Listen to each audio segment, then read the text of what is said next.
जब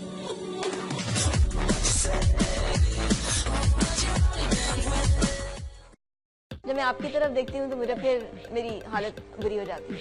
अच्छा, अगर आपने अपील करनी है, ये कैमरा आपके सामने है, सबा क्या कहोगी? हम ये बात इसलिए नहीं कर रहे कि हमें किसी से कोई जाती दुश्मनी है। पहली बात तो मुझे बात समझ ही नहीं आ रही कि मैं अपील करूँ तो किससे करूँ, हुक्मरानों से या उस माँ से या अवाम से जो कल गोलियां खाते रही है, जो एहतजाज के लिए निकले हैं लोग, या उन दरिंदों से जो इन बच्चियों के साथ ज्यादती करें कि आप ऐसा ना करो, ऐसी क्या चीज है दिमाग में जो आपको तंग कर रही है, या फिर उनसे जो इन सब बातों का हमें इंसाफ दे।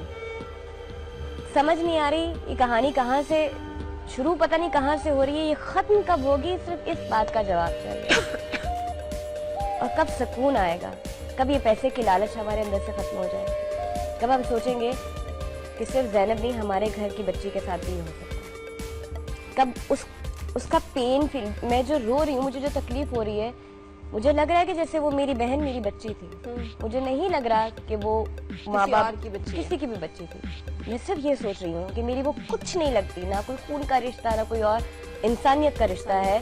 तो मुझे इतनी तकलीफ है जिनकी वो बच्ची है, जिनके ऊपर गुजरी है, वो तो मरे हुए हैं, वो तो चलती हुई वेन्स में लाशें हैं आपके सामने। I feel I am dead. इंसाफ चाहिए, प्लीज दीजिए। हम लोगों ने हुक्मरान चुना है, आप लोगों को इस पोजीशन पे बिठाया है। खुदारा ये पाक सरजमीन जिसके हम नारे लगाते हैं, पाकिस्तान जिंदाबाद, पाकिस्तान ये तो पाकिस्तान वो, जब हम बाहर जाते हैं जिस तरह हमारी चेकिंग होती है, आई कांट टेल यू, मुझे इतना अपना आप ह्यूमिलिएटेड लगता है कि जब ऐसे करके एक चीज आपके, जब मुझे याद है मैं अपनी शूटिंग के लिए तबलीसी गई थी, तो मेरे साथ जो मेरा क्रू था इंडियन, सब निकल गया, मैं रुक गई। मेरा जो पासपोर्ट था उससे मुझे रोक लिया। मैं पाकिस्तान से, मेरा पूरी इन्वेस्टिगेशन हुई, मेरा इंटरव्यू हुआ, फिर मुझे जाने दिया।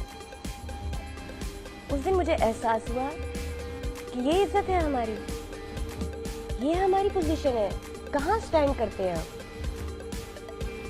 बड़े बड़े दावे करते हैं, बड़ी बड़ी बातें करते हैं, तो खुदारा ये ब्रांड्स और घर और डिनर, जिंदगी इससे आगे है और बहुत खूबसूरत चीज का नाम है जो एहसास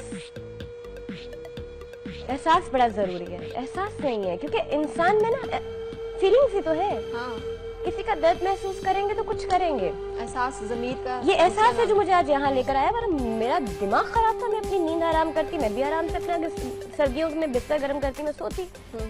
मुझे हल्के कुत्तों ने काटा कि मुझे पैसा एक नहीं मिल रहा, मैं यहाँ बैठ के क्यों आंसू बहा रही हूँ, मुझे नहीं पैसे मिल रहे, मैं एक्टर हूँ, तो मैं खुदा का वास्ता मैं एक्टिंग नहीं कर रही, मैं बहुत सेंसिटिव हूँ, मुझे बहुत तकलीफ है फरह। मैं जब बार बार मेरी आंखों के सामने वो 3 वर्ड्स चल रहे हैं, किडनैप, रेप, मर्डर, मैं जब उनको पिक्चराइज करती हूँ ना कि कैसे उसको लेके गया होगा, कैसे उसके साथ ज्यादती की होगी।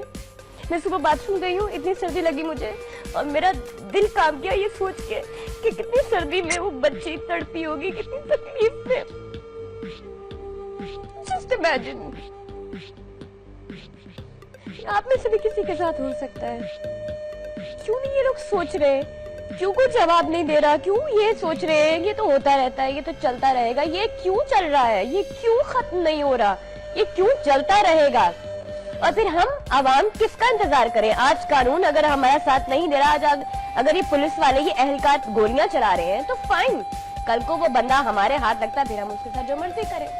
जब हमने तहफ़्फ़ुज़ अपना खुद करना है तो फिर किस कानून को हम फॉलो करें। जो कानून खुद कानून फॉलो नहीं करा तो हम क्यों करें। फिर कल को हमसे कोई ना पूछे कि आपने कानून हाथ में क्यों लिया। क्योंकि मेरे घर में जब कोई चोर, कोई रेपिस्ट घुसेगा तो मैं 1-5 पे पुलिस का इंतजार नहीं करूंगी, मैं एक्शन लूंगी, मैं खुद लड़ूंगी, मैं फाइट करूंगी, because I am a fighter. तो मैं सबसे ये अपील करती हूँ कि वो वक्त नहीं है कि हम इंतजार करें कि अब कोई आएगा हमारी मदद करेगा, चलो किसी पुलिस वाले का। प्लीज खुद उठिए, देखिए अपने आसपास कुछ गलत हो रहा है, उसके खिलाफ एक्शन लें। इजाजत ना दें। अगर एक औरत को कोई बंदा मार रहा है तो क्या जी उनका पर्सनल मसला नहीं है, ये पर्सनल मसला, उसको इजाजत नहीं है कि वो बाहर आके ये ट्रेंड सेट करे कि चाहे वो किसी का शौहर है, वो अपनी बीवी को मार रहा है, क्यों मार रहा है भाई? मार रहा है। एक औरत को मार खाने की इजाजत उन औरतों से गुजारिश है कि अपनी बच्चियों को ट्रेन करें, उनको सिखाएं कि बेटा अगर आपको कोई बैड टच कर रहा है तो आप थप्पड़ लगाना सिखाओ, उसको गाली देना सिखाओ, वरना फिर ये होता रहेगा, ये चलेगा। तमीज सिखाइए। अच्छा यहाँ पे तो ज़ैनब सबा के वाक़े एक से- और चीज जो है ना, ये जो भी दरिंदा है, दिमाग ही नहीं काम कर रहा किसी मेरा का तो यार। बच्चा होगा ना, किसी माँ का तो, घरों की तरबियत कहाँ पता गई, नहीं जो उसके साथ भी शराफत- शायद ये कुछ हुआ हो, वो इतना मेंटली सिक है। आप सोचें, मेरे तो दिमाग में 100 सवाल आते हैं कि हो सकता है ये जो कर रहा है उसके साथ भी बचपन में यही सब कुछ हुआ हो। हाँ, हो सकता है, बिल्कुल। और दो मतलब तरह क्या के लोग मरीज होते हो हैं सकता ना, है? दो तरह के लोग होते हैं। एक ये सब होने के बाद कहते हैं कि मेरे साथ हुआ, आगे नहीं होने दूंगा, सब सेट कर दूंगा। दूसरा होता है कि ओ मेरे साथ हुआ है, तुम रिवेंज, सबको साथ वी नेवर नो।